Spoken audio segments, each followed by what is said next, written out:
What are the biggest misconceptions about the identity of a cafe racer? Some will say, it has to be light and powerful, while others will prefer high-tech, with a complex approach.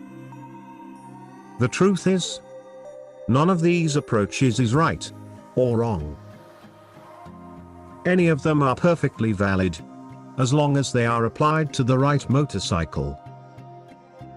And this is a very important point. Each motorcycle has a certain potential for a custom project.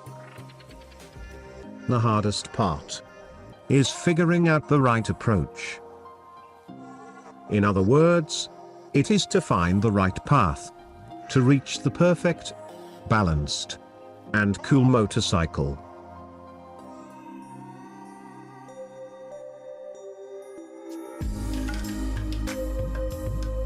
Welcome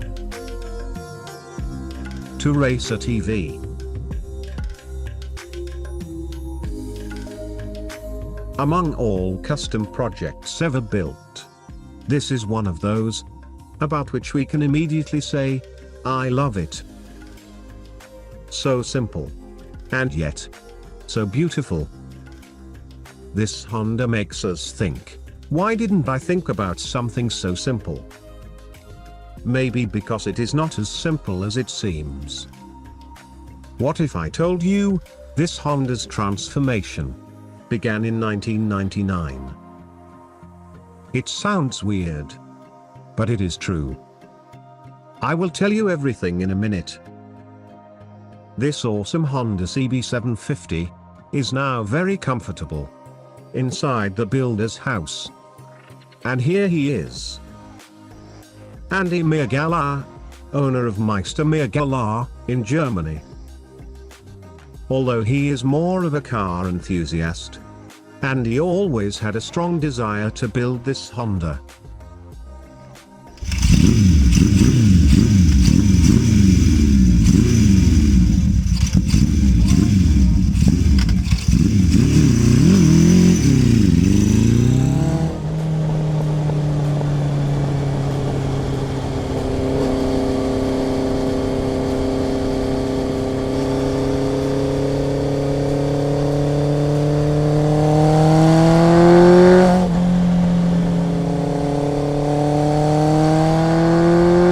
Sound great now, but it was not always so.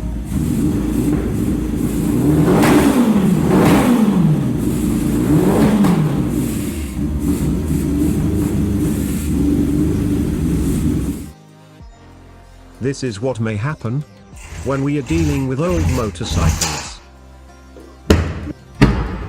Sometimes they even seem to have their own will.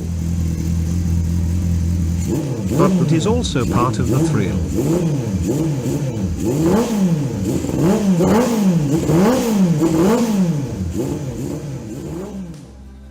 Yes, this is Andi's living room, which is very well decorated with his beautiful Honda CB750. This video came directly from Andi's YouTube channel, which I also recommend you check out. Especially the video on this link. I am sure you will love Andi's sense of humor when he tries to start this Honda's engine. Anyway, the story behind this Honda is really interesting. I think I can say this build was like difficult childbirth. Andi knows this particular Honda since 1999. On those days, it belonged to his uncle, who started to dismantle it to build a custom Honda RC161 inspired custom. After a while, his uncle bought a Ducati and lost interest in the project. 13 years later, Andi visited his uncle and discovered this Honda was still sitting there in pieces. Eager to see it back on the road, his uncle agreed to hand the 72 CB750 over to Andi so he could finish the job. The plan was clear. to build a cafe racer as clean and simple as he could. And 5 years later, the bike was back on the road, but still unfinished.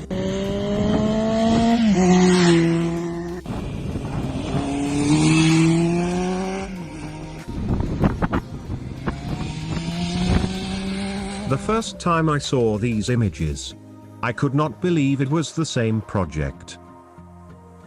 And even worse, I didn't like it. It was not only about the lack of a paint job. It just looked like an ordinary cafe racer project, built on a low budget. But when I compared it to the final version, I finally found what I was missing. These wheels make a huge difference on this Honda's final stance. The beautiful Shinko E270 tires perform two subtle functions. The tread design brings a certain vintage flavor to the project, making it look older than it really is.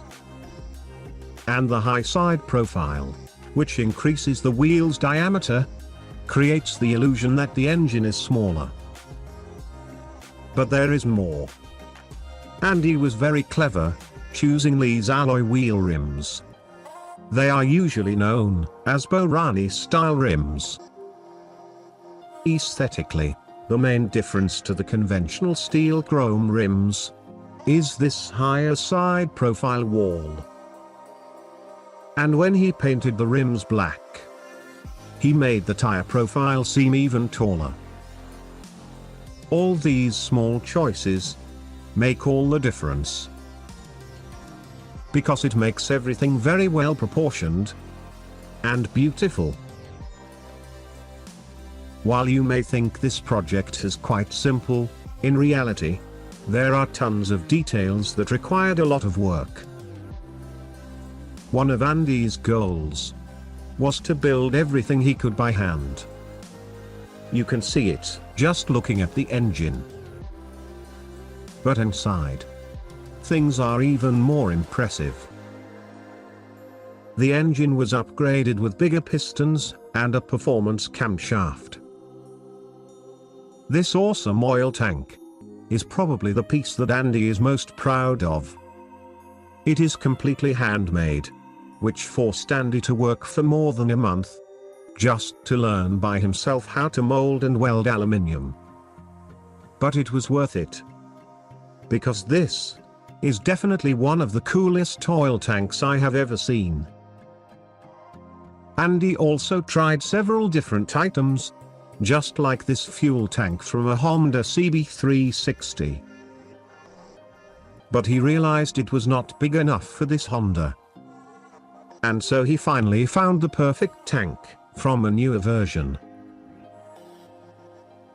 To create a connection with the seat, he made these beautiful knee dents, which turns the fuel tank even more harmonious.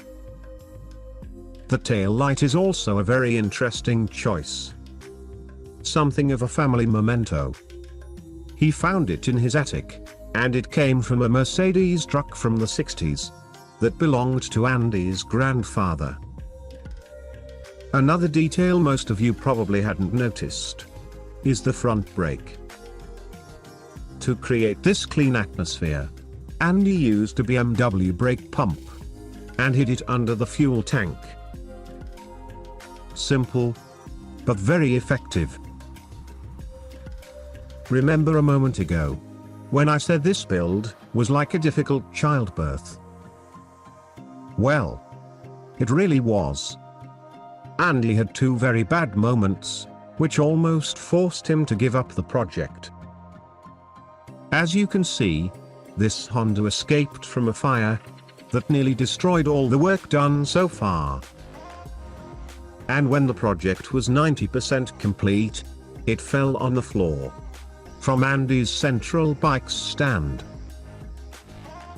Fortunately, the fuel tank was not on the bike at that moment. But still, it required several additional repairs and a lot of patience from Andy. I'm really glad he never gave up on this project. And I am sure And he thinks the same. Because now he has a very cool cafe racer. Resting in peace. In a very cool living room. At least, when he is not riding it.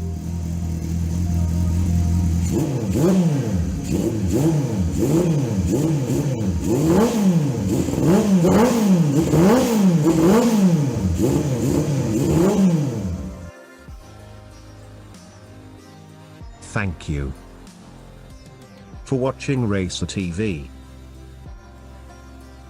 And as always, I hope to see you on the next video.